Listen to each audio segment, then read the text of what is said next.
Hola, ¿cómo están?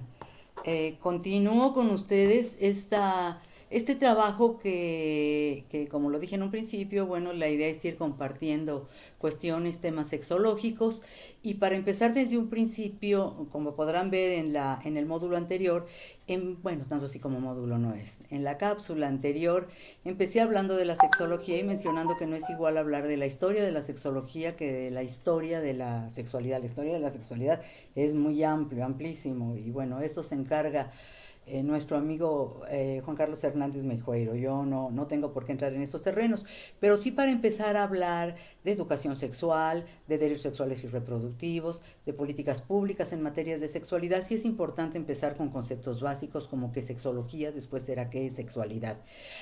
En la ocasión anterior, hablando de la historia de la sexología, de cuándo y cómo nace, dijimos que nacía básicamente con médicos.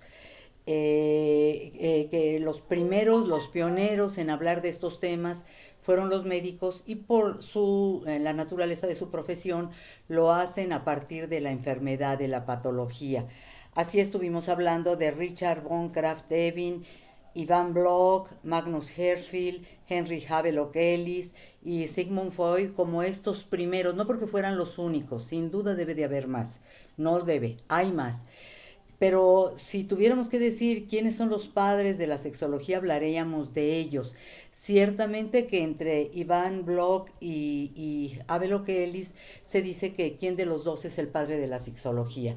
Pero yo creo que es de todo este grupo de connotados médicos quienes podemos decir que son los primeros que empiezan a hablar propiamente de sexología. Por eso me atrevo a decir que todo este grupo serían propiamente los padres de la sexología. Lo que no encontramos hasta ahorita es madre, pero no podemos decir que la sexología no tenga madre. Sin duda la debe de tener, y las estudiosas, las antropólogas, las historiadoras feministas, yo tengo la absoluta seguridad que a futuro se encargarán de encontrar quiénes fueron las mujeres que participaron en esta construcción, que no tengo la menor duda que las hay, aunque de momento no se les conozca.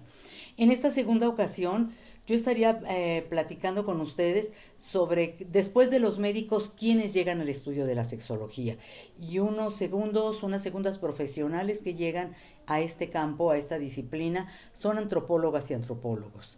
Sería la antropología y la psicología las siguientes ramas que entrarían a una investigación ya científica de la sexualidad humana. Y hablaría básicamente de dos, un hombre y una mujer. Hablaría de Bronislaw Malinowski y de Margaret Mead. En el caso de Malinowski, bueno, es todo un talento el hombre.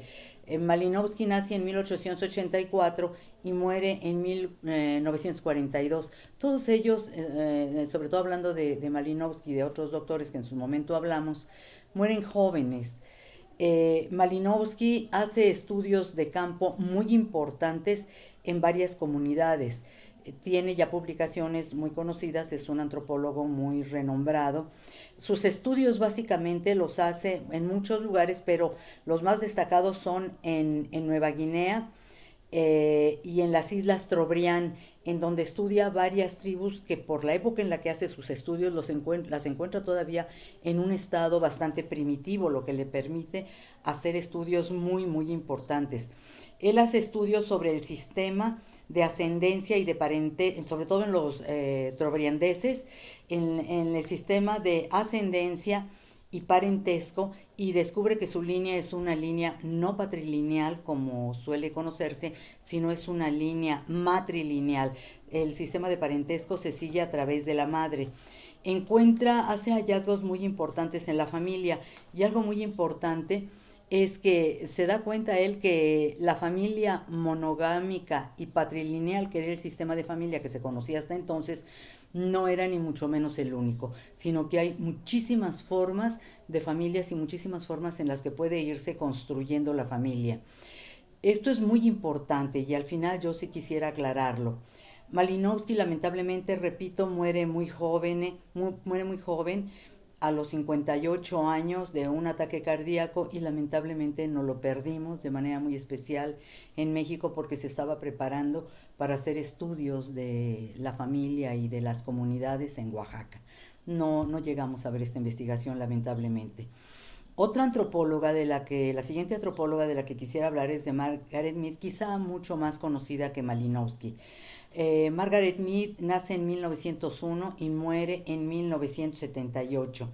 Ella es psicóloga y es antropóloga y también se mete a hacer estudio de campo viviendo durante varios años en estas comunidades primitivas. Ella está en Samoa, después en las islas del Almirantazgo, y ella estudia los condicionamientos e improntas impuestas por el marco cultural de la tradición en los sujetos. Posteriormente vive en Nueva Guinea y estudia a los Arapesh, a los Mundu, difícil el nombre, los Mundugumor y los Chambuli, en donde estudia las condiciones culturales y la educación, de qué manera influyen en la formación de la personalidad de los sujetos y los papeles, es muy importante, los papeles sociales, psicosociales de las mujeres y los hombres, y sobre todo de qué manera influye esto en las condiciones biológicas, que todo esto de lo biológico con el paso de los tiempos irá cambiando. Finalmente en Bali en Bali, específicamente en Nueva Guinea, estudia a los Yadmul, en donde sus estudios fueron muy conocidos porque su publicación, en donde vierte todas estas investigaciones, es el sexo y el temperamento en tres sociedades primitivas. Estos dos antropólogos hacen estudios muy importantes porque cambian totalmente la visión de la familia y de las relaciones de pareja y de las relaciones de parentesco que se tenía en Occidente. Quiero decir que todos estos estudios que se han hecho y de los que he venido mencionando sobre la investigación sexológica, estoy hablando básicamente de la sociedad, de la cultura de Occidente, no de Oriente. En Oriente la situación cambia. Yo estoy hablando específicamente de Occidente. Y en Occidente teníamos una idea de la familia, teníamos una imagen, un patrón de la familia que fue el heredado desde Roma y antes con los antecedentes judeocristianos. Ellos nos enseñan, sus investigaciones demuestran de manera plena que la familia es una construcción social, no es natural. La familia no es natural, a pesar de lo que suelen decir estos grupos de derecha, con todo respeto, pero no es una construcción social. La familia no nace con el cristianismo. Hay muchísimas formas de familia desde muchos siglos antes. Incluso en el mismo cristianismo no es lo mismo la familia en los primeros 2 o 3 siglos del cristianismo que la familia que irá cambiando cuando el cristianismo llega a Roma y se apodera del cristianismo, sobre todo los emperadores romanos y luego toda la cultura romana, de tal suerte que la familia que conocemos hoy, que tiene toda una línea patrilineal y tiene es monogámica, es una versión totalmente romana.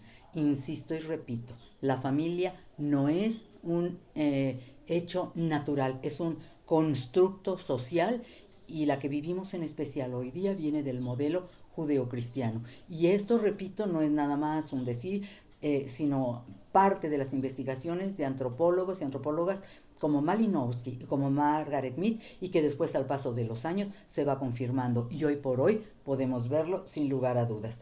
Platiquen ustedes con sus padres, con sus abuelos, con sus abuelas, con sus madres, y encontrarán que la familia de hace 20, 30, 40, 50 años era una familia total y absolutamente distinta a la que es hoy día, porque las condiciones sociales se han cambiado y entonces el núcleo familiar se tiene que ir adaptando a esas nuevas condiciones sociales. Entonces, pretender que la familia es un hecho natural, que ha existido siempre y que desde toda la vida existió con papá, mamá, hijos, monogámica, cerrada, es una falsedad total y absoluta. Ha habido épocas en las que ha habido en la familia la poligamia, en la que la línea ha sido matrilineal y no patrilineal, en la que este hogar como lo conocemos, en donde había esposo y esposa, no ha existido. Obviamente el matrimonio es un ente jurídico, por supuesto, no es mucho menos que la familia un ente natural. El matrimonio es un constructo eminentemente jurídico.